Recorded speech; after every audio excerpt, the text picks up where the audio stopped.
Hi everyone, this is Matt Smith and Janine Leffler. So today we are talking about how the media handles or doesn't handle serious issues, and we're gonna probably jump around a little bit and talk about different episodes because we've watched a whole bunch of different episodes that we're trying to analyze, and we have a lot of different topics to cover. And I know that there are some people who do not like Friends. We are mixing up our commentary. So if we get to an episode that you don't want to listen to because you don't like the show, just skip over to the next section. Um, so we are going to talk about things in order by topic of serious issue. So that's why we're going to be jumping around. So the first episode we're talking about is season 3, episode 1 of The Golden Girls, which talks about Alzheimer's. And what's the other topic that they talk about in that episode again? They also talk about the where the Girl Scout is being really bitchy. Right. Okay, so in this episode, Sophia, who is played by Estelle Getty, rest in peace, all of the Golden Girls actors, because all of them are dead by now. Betty White was the last one to die last year, the year before. Anyway, so in this episode, Sophia meets a guy who is a security officer at the beach on the boardwalk, and she later is told by Dorothy that he has Alzheimer's disease. And I'm sure many people can relate to how Sophia feels about this guy who has Alzheimer's, because I know for me, I have had two grandparents who have passed away from Alzheimer's, and it was very hard to see them suffer and lose their memories and forget about us. So I could definitely relate to Sophia, couldn't you? I could. And what was the other serious issue? You can talk about the second one.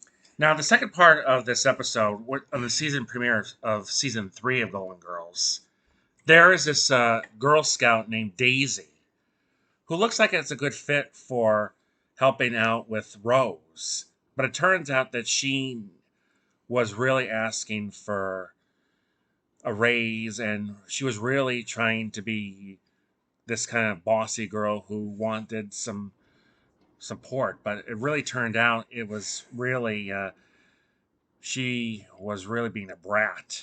She was being a brat, but I think what you mean to say is, so she was a Girl Scout who was like trying to collect items for a yard sale, and Blanche accidentally gives the little girl The teddy bear. Rose's teddy bear, and Rose gets really upset because it's a very special teddy bear that she's had since she was a kid, and she wants to get it back, but the little girl doesn't want to get it back because it's her toy now. So she really goes off the deep end and holds the teddy bear for ransom or whatever, and acts like a total brat about giving back the teddy bear. If you guys haven't seen this episode before, we don't want to spoil how it ends, but it ends happy for Rose. Anyway, so And another episode that we really like that talks about a serious issue happened the season prior. so no, we're talking about things in order of serious issue, not order by episode. So the next serious issue that we're going to talk about today is anxiety, and that serious issue is talked about in the Spongebob Squarepants episode Pickles, where he is putting together a burger for a picky customer, and he gets really anxious and stressed out because he wants the burger to be perfect for the customer, but he's really picky about the placement of the toppings or something. So he ends up like missing work because of the anxiety. And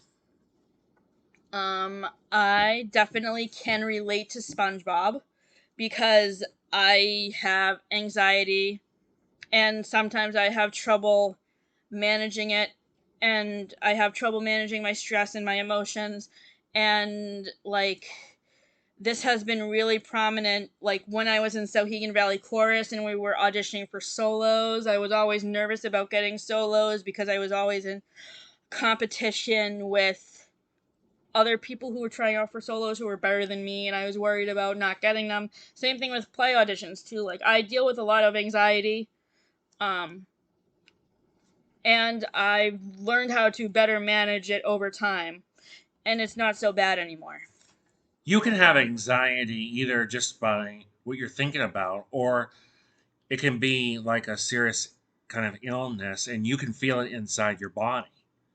But the best way to overcome it is just try to take a couple deep breaths at a time and think to yourself that you can do this. So the next movie we want to talk about today is It's a Wonderful Life. We watch this movie every single Christmas. We have been doing that since 2012, ever since we were in the play at the Boys and Girls Club in Milford. And so in this movie, George Bailey is really depressed because of the building and loan about to go under, and stress in his family, and stress at his job. And I mean, obviously, if you guys have seen the movie or seen the play, or seen the musical, you know that he tries to kill himself because he has depression. And I think depression is handled very realistically in this movie, and we can relate to depression. I can relate to depression more likely myself because I was in the character's shoes 3 years ago myself. But this depression just came on like a very serious illness for me. And when I had those suicidal thoughts during the pandemic, I ended up in the emergency room and behavioral health. The next serious issue we wanted to talk about comes up in season 2, episode 5 of Friends, the one with 5 steaks and an eggplant. I have talked about this before in other videos where I have reviewed Friends episodes, and when I have previously talked about it, I mentioned that the reason why we relate to it so well is because we always had this issue with our friends in New Hampshire when we would plan activities together, and one person or several people did not have enough money to go to the activity. And that would cause us to alter our plans, like eat dinner at home when we were supposed to go out. So in this episode, for those of you not familiar, it's Ross's birthday. So and Monica gets a promotion at her job at the restaurant. So they go out to dinner at a fancy restaurant. They go to a concert for Ross's birthday, and Phoebe and Rachel and Joey are in a tight spot because they don't have enough money to do all of this stuff, and they feel bad about approaching Ross, Chandler, and Monica because they don't have enough money. So we give this episode what for letter grade? We gave this episode an A minus. We gave the episode an A minus for relatability ranking. We gave it a 10 out of 10 because we were able to really relate to this episode very well, and we wanted to. We are not sure if the Friends actors will ever watch this video, but if they do, we would like to say a message of appreciation to them for this particular episode because it really speaks to us, because we have dealt with this issue before and we really appreciated how well this issue was talked about in the episode. This episode first aired in 1996, I think. I need to look again. It was 1995, 96 season. Yeah, season 2. Yeah. The next issue that we wanted to talk about was let's see, where are we? Oh, illegal immigration. And that illegal immigration came from a Golden Girls episode called Dorothy's Prized Pupil, which was in season 2 in 1987. And the guest star in that one was Mario Lopez from Saved by the Bell. From Saved by the Bell, before he was AC Slater. Right. So in this episode, Mario Lopez plays a named character named Mario, who is one of Dorothy's students, and he's a very good student. But then the immigration office comes after him because he's in the country illegally and he has to go back to Mexico, but he doesn't want to go back. So Dorothy really helps him work through the situation and helps him figure out how he can stay in the country. And I really enjoyed their relationship because it was really sweet. And Mario himself was a very good actor. I've known him since even before when he used to drum on Kids Incorporated. And we gave Dorothy's prize pupil A B. a B.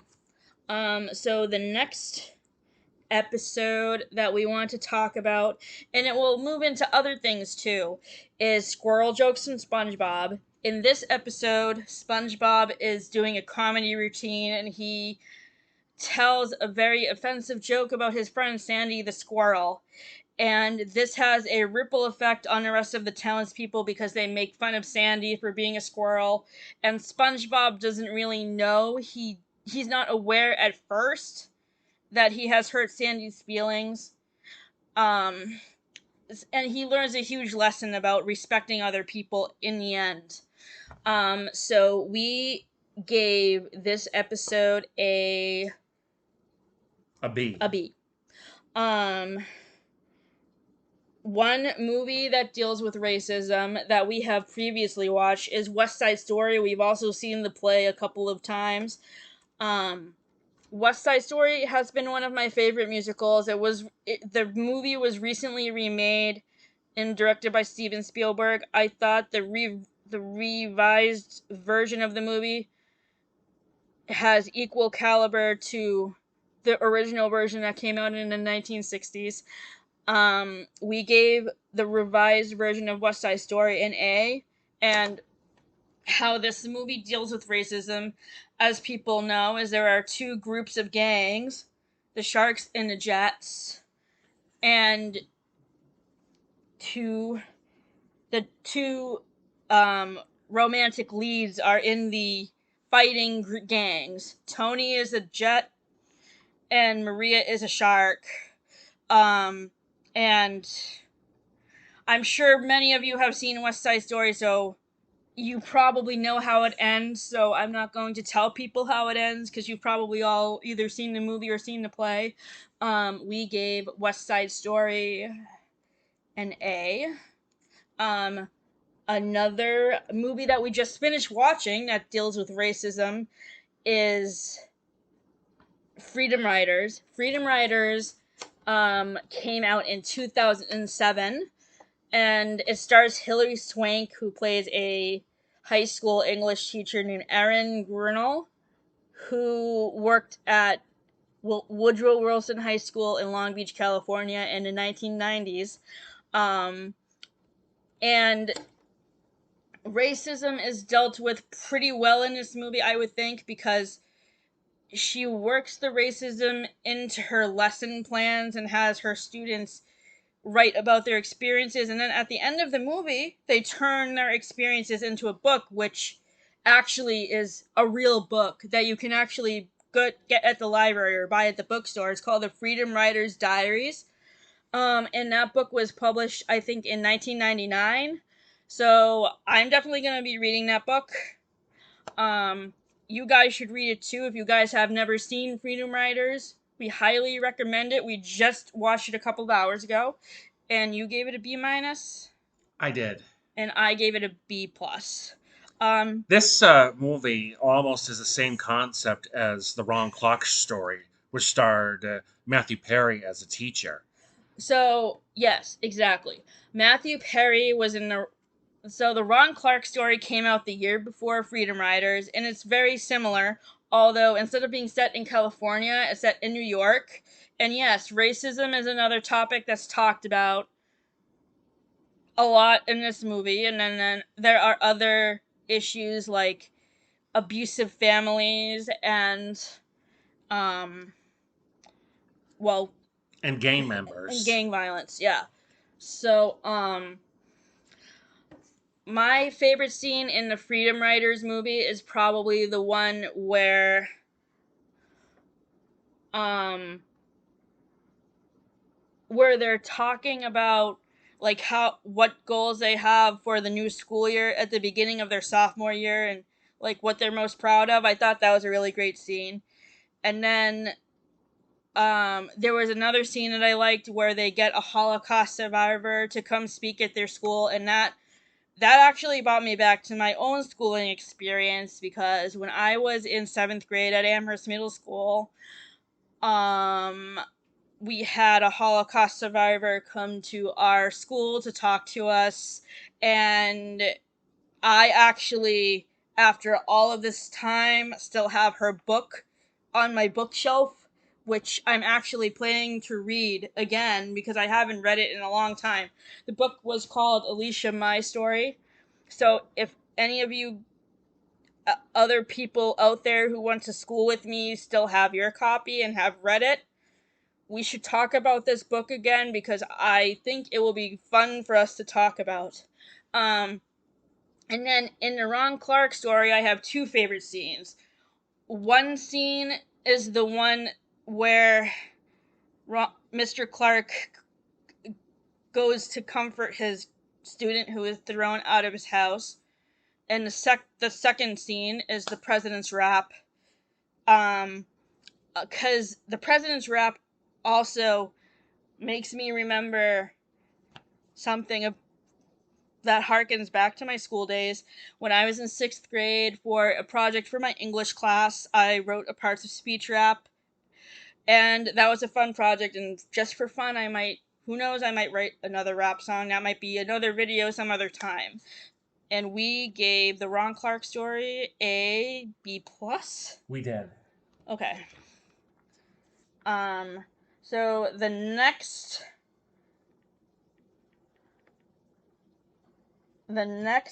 thing that we wanted to talk about, oh, we missed something. So the next Friends episode that we skipped over was the one with the two parties, which is season 2, episode 22.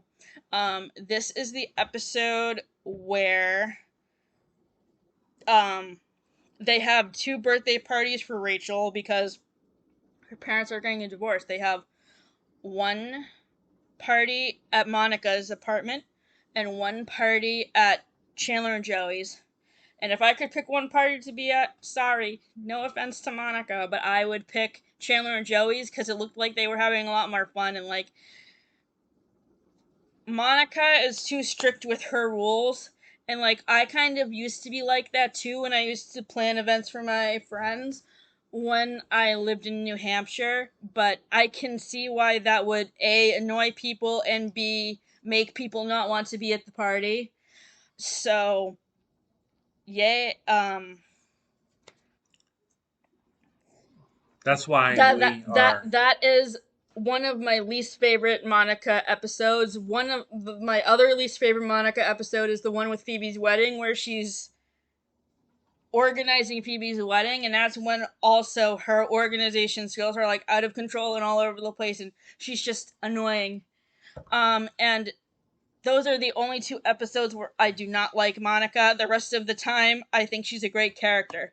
So I give the one with the two parties an A minus. Do you do too? I do. And um the scene that I like the best in the one with the two parties is at the very, very end, where Chandler is talking to Rachel in the hall about having divorced parents. And in his book, Matthew Perry mentions that he had divorced parents. And I saw a little blurb article in the celebrity magazine I was reading last week that said the reason why Jennifer Aniston never got married was because, or doesn't like the idea of marriage, is because her parents' marriage ended in divorce and they got divorced when she was young. So I wonder sometimes if Matthew Perry and Jennifer Aniston drew from their own personal experiences when they were filming that scene in the hallway in the one with the two parties. That is something I have always wondered.